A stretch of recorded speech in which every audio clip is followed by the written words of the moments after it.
he comes from a place of intent. So everything, he kind of leads with a judging function. Everything's a conclusion for Barton. He starts with a conclusion and then tries to kind of unpack it afterwards and try to make sense of it afterwards. So he can be quite impulsive in that sense, that he sees everything from a point of motivation. Why did somebody do that? What's the intent? And he sees ill intent in things sometimes where there's no ill intent.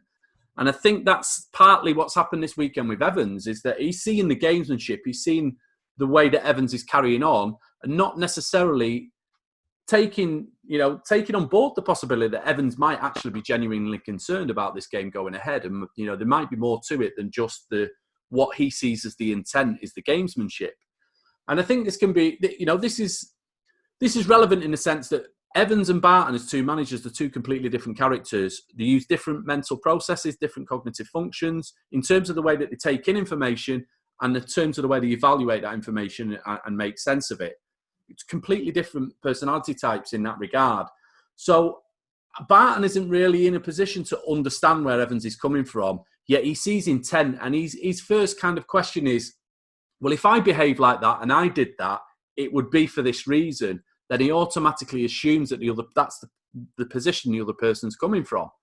And this is probably, speculative here, but this has possibly been a part of many incidents he's been in his life, is he sees intent, he sees bad intent from people where there isn't necessarily some.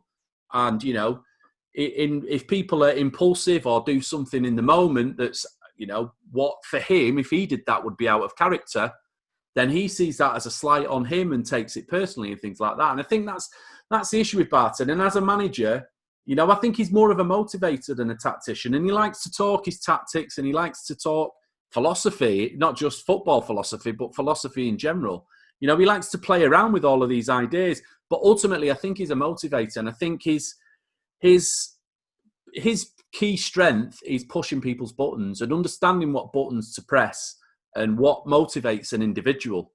And, this is the other side of him seeing ill intent from other people when it's not necessarily there. But I think that's Joey Barton as the manager. It's all about the motivational piece.